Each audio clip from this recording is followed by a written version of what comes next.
Jumping into Season 3. Because the season starts an overarching plot, it's easier to talk about the story as a whole, though most of the episodes are still meant as standalones.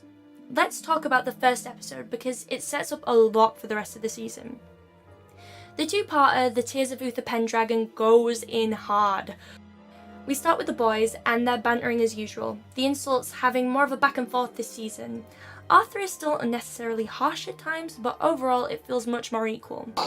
Describe dollop head. In 2 words? Yeah. Prince Arthur. Morgana returns and she's just outright evil. And the show really wants us to know that she's evil, so she does an evil smirk about 17 times just to make sure we don't forget. There's a theory that Morgause used the Mandrake root on her, like Morgana later does with Gwen in Season 5, to turn her against Arthur, and it's a pretty sound theory since a lot can obviously change in a year, but it's not like Morgana enjoyed inflicting pain before, she was just a bit angsty. It would explain why she suddenly hates everyone. Merlin and Uther, I understand, but why Arthur and Gwen? She had such a big influence over Arthur, she could have definitely started to persuade him or at least tried to manipulate him into looking at magic differently. Anyway, the first episode, Morgana takes Uther's tears to Morgause, who then uses a Mandrake root to make Uther see hallucinations. It's great because you genuinely feel bad for Uther, but then you're told that he's seeing a little dead boy because he had children drowned in the Great Purge, and then you're just kind of like, okay. Morgause uses the kingdom's current weakness to strike with Senrid's army. Senrid is yet another character introduced who seems interesting, but that we learn nothing about other than he likes making euphemisms with Morgause. You're a woman of great courage, Morgause, but I don't think with my sword. I do this only to please you. Is that so? Then please me. Make no claim upon the throne. Only the spoils of victory. You will get what you deserve, Senrid. I can assure you of that. We get it. They're sleeping together. Can we move on? Senrid's army attacks Camelot and Arthur is forced to step up as king for the first time. He's led battles before, but now he has to make tactical choices without his father's guidance. He chooses to put the castle under siege, which would have worked, except Morgana raises an army of the dead from the crypts. This leads to Morgana and Merlin's only real conversation. In it, Merlin can see that Morgana is a lost cause. The episode ends with Merlin stopping the army of the dead, and Arthur pushing back Senrid's army. These episodes are a decent start to the season, but from here on, the tonal issues get ridiculous. Right after these episodes of dead children hallucinations, we get the Goblins Gold. This is where we start to get more of that slapstick pantomime comedy. Rather than having episodes that are tonally balanced, we get a silly episode, then a serious one, then another silly episode. This is fine for someone casually dipping in on episodes, but it means that when watching them consecutively, they feel extremely jarring. This is also the season that Gwen is introduced. Far more interesting than Lancelot, he's yet another character deep in daddy issues. Gwen's a hothead, but he also has a strong sense of justice and enjoys being in the action. He, like Merlin, is quick to form attachments, but as he says, people usually get sick of him, so he's learnt to put up walls to avoid getting hurt. That's why his friendship with Merlin is so sweet. They bond over the daddy issues, and Gwen quickly becomes protective of his new bestie. Season 3 is the best season for Gwen. The show takes time to build his friendship with Arthur and Merlin and sets up the significance of their trio: magic, courage, and strength. Unfortunately, the next 2 seasons fail to continue with this, but that's a topic for their night problem. This season also begins to properly delve into the idea of prophecy for the first time. Before now, Kilgara and others have spoken about destiny, but with this episode, The Crystal Cave, the show begins taking steps with its world building. Merlin is taken to the cave by Taliesin, a sorcerer who I guess had nothing better to do with his time than just mess with Merlin. The episode explores the idea of how trying to fight destiny is often what leads you to it. Merlin finds it difficult to ignore what he'd seen, Morgana assassinating Uther. He makes small decisions that makes what he saw in the cave closer to coming true. Until finally he accidentally almost kills Morgana. He causes her severe head trauma, and the rest of the episode is actually extremely emotional, as Merlin is forced to watch everyone mourn, even though he knows that it's probably for the best. The dragon outright told Merlin his hamartia in the second episode. Your determination to see goodness in people will be your undoing.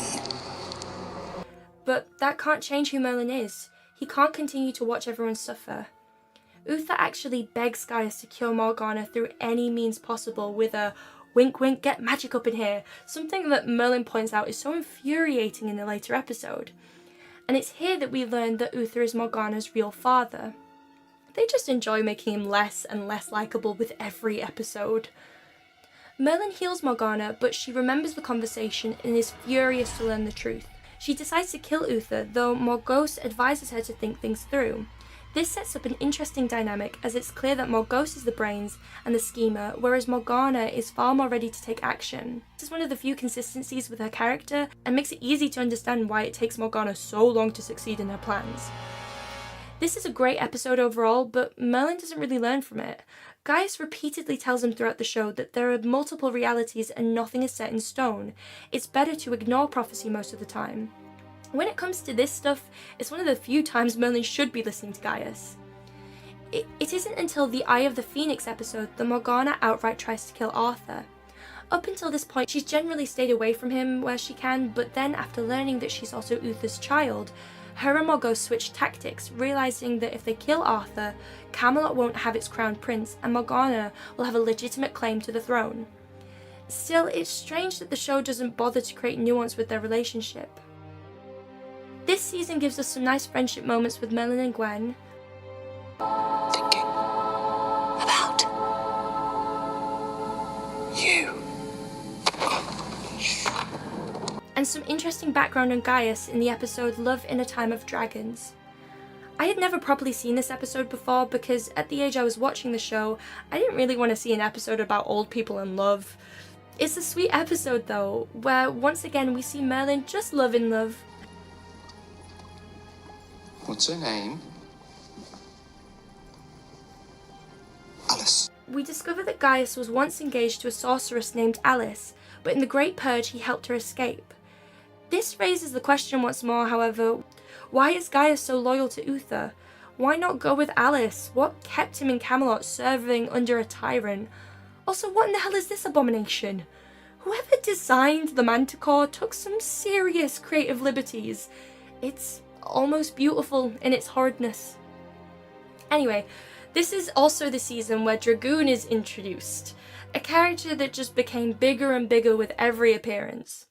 I think the character works sometimes. It's nice hearing Merlin just speak his thoughts to Uther without fear. I stupid, arrogant, old tyrant! Hold your tongue. And you, oh, I have heard how you mistreat your servants. They do everything for you, but do they ever get any thanks? No. You're a spoilt, arrogant brat with the brains of a donkey and the face of a toad. But then he goes a little too far, so it's a bit of a balancing act at times.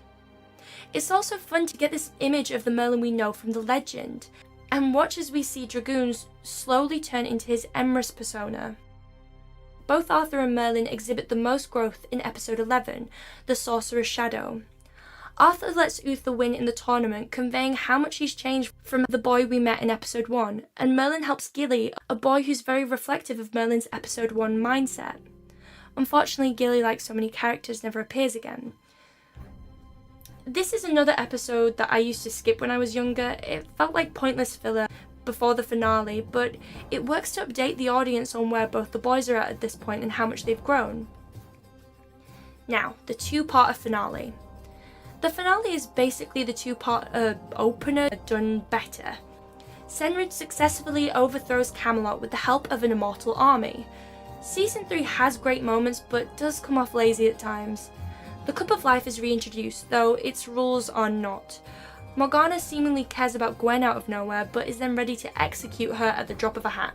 And while Morgana's big reveal is an iconic moment of the show, and I love how they did it, it occurred to me while watching that we never actually see the characters discover she's a sorcerer. They know she's working with Morgause, but they don't know why, and it's never explained. The good news is they pay off Freya as she returns as the Lady of the Lake to help Merlin, and Lancelot is finally knighted. The Round Table and this whole scene is just perfection. though Percival is just kind of thrown in there. They sneak into the castle, and Merlin knocks over the Cup of Life, which destroys the entire army. Morgause is fatally injured, and Morgana's escape is also iconic.